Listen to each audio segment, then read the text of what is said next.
Hi there, Victor Pross speaking to you, anarchist, artist. Okay, today I'd like to talk about, guess what? Anarchism. But in this video, I'd like to talk about the moral and the practical. I kind of like want to bring the two together. There's a lot of anarchist intellectuals who do talk about anarchism and defend it on the moral front. They defend it on the practical application of that morality. So it is. There's strong points going for the of why anarchism, a stateless society, is practical and could be practical, and why it is moral. But they're not two different slotted areas, though. It's not like there's morality to the left and then there's practicality to the right, and the two never meet. It's not as if anarchist intellectuals will, take a divide and make a practical argument at the expense of presenting any morality, or make a moral argument at the expense of presenting a more practical, quote unquote, side to it. It's an integration. It's indivisible. The moral code that's embraced, and there's a practical side that is also in the picture that backs up the moral premises to which the anarchist would ascribe to, or as Ayn Rand would say, the moral is the practical. Is probably a different way to say it.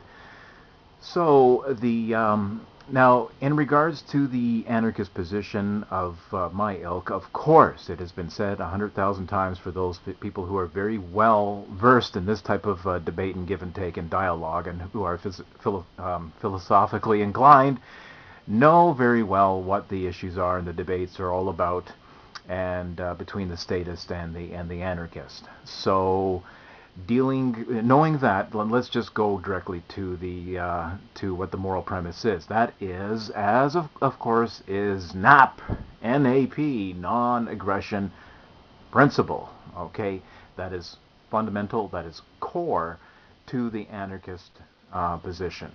The Now it's important to understand where the anarchist is coming from. Okay, very important. I can't believe the mistakes and the errors and the presumptions that still go on, but let's clarify it. The non-aggression principle applies to the initiation of force. Okay, it is against the initiation of force. The type of force that we're talking about is physical force, or the threat of physical force. Physical force constitutes murder, theft, rape, and physical harm. Okay, so in that sense, it is physical. Okay, fraud, you could say, is an indirect use of force, but definitely we're talking about physically aggressive acts here. So we're not talking about, that if you go for a job interview, you don't get the job, that employer is violating your rights to shelter or to eat, or whatever. That is not aggression. If you go to one store over another, you're not aggressing against the store that you didn't go to.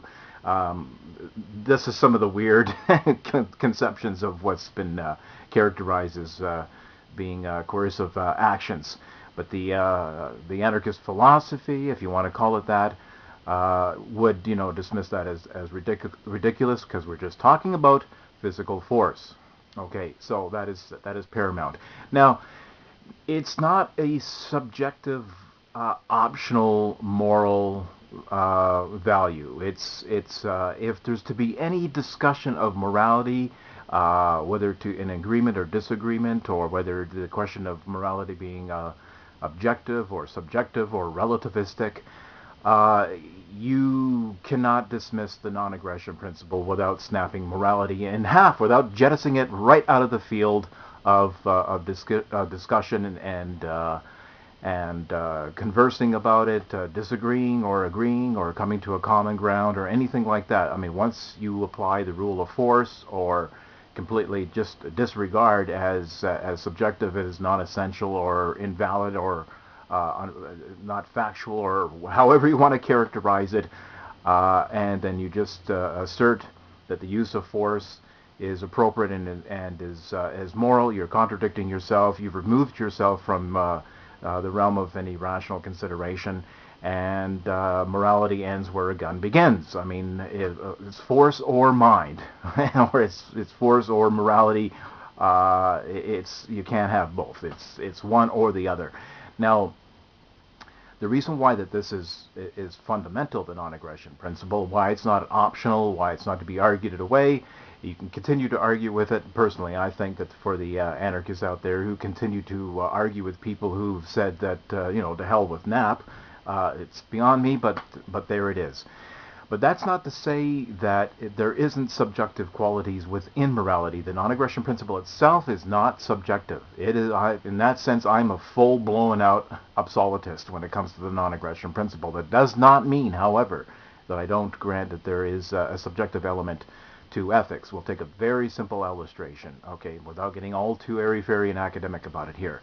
Let's just take the case of, there's numerous examples, but let's just go with one to illustrate the point.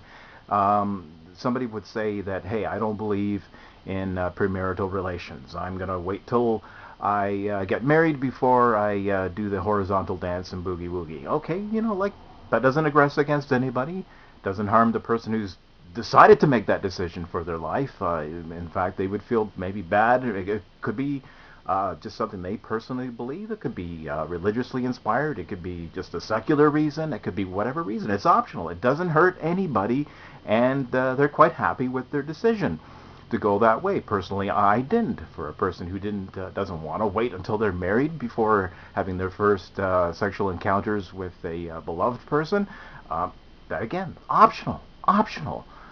But what is not optional is raping somebody or forcing and harming and physically hurting a person. Okay, that's just not optional. That's where the absolutist comes out in me. But in other issues, of course, the subjective moral choices, that is an element within morality that is a part of life. Okay, so that's not to say that I'm relativistic. Okay, that is not, subjectivism is not the same thing as relativism. Okay, relativism could be, that the whole field of ethical inquiry is completely relativistic, including the non-aggression principle. But as I've discussed, that's self-canceling, because once you remove the non-aggression principle and insert physical force, there's no discussion of morality anymore. It's gone. Morality's evaporated. Okay, so that's squares where the anarchist is on the question of the non-aggression principle, and that's why there's a great deal of stress upon that. Okay, so now we have to ask, will non-aggression work? Okay, this is a very troubling issue that when people ask, okay, so it's moral, you're asserting that it's a moral, okay, we'll go with your moral premise, okay, we'll grant morality and say that the non-aggression principle is a moral standard that you adopt, oh, Mr. Anarchist. But is it practical? Well, it's practical because it's absolute. Okay, and in that sense, it's absolute. So, and the moral, and it's moral. The non-aggression principle is moral, and it's an absolute moral. To disregard it is to eject yourself from reality and morality. Or from reality and morality. So, in that sense, you could say that yes, that's a given. Okay, but will it work? Well, the moral is the practical. Of course, it will work. Okay, because there it is before you, an opportunity to make choices, to make your mistakes, to interact with others. You might make a mistake and do harm to somebody, and very indirectly. So people will make mistakes. It's not like some kind of utopia where everything is perfect. There's no perfection. Of course there's going to be problems. Of course there's going to be issues to sort out. But it doesn't mean that you need a coercive monopoly on the initiation of force that's held and maintained by force and established by force. That's not an argument for a government to say that the non-aggression principle is relativistic or subjective and questions as to will it work. I mean, once you remove an institution of force, you're on your way to making mistakes and getting things right and having things work and not work. I mean, it's a matter of sorting things out. So in that sense, like, I don't know what people are talking about when they say, will it work? I mean, it's not to say that it's going to be some flawless utopia. That's not what the anarchist is saying, that everybody's perfect. Human nature is perfect. People's actions are impeccable. They're spotless. They're moral spot on, and there's never going to be any problems. It's a ridiculous scenario. The anarchist is not utopian in that sense. But of course there's going to be mistakes. But because there's going to be mistakes and errors, as well as great triumphs and succeeding, uh, that just because there's going to be problems, though, doesn't mean that, therefore, ergo, we need a government. Because a government is force. It's the initiation of force. So it's ejected itself from the moral realm. It's removed the non-aggression principle. So that's my argument. And maybe I'll do another video to flesh it out a little bit more. But I wanted to say that much. Something to think about. Victor Ross, Anarchist artist, pop culture.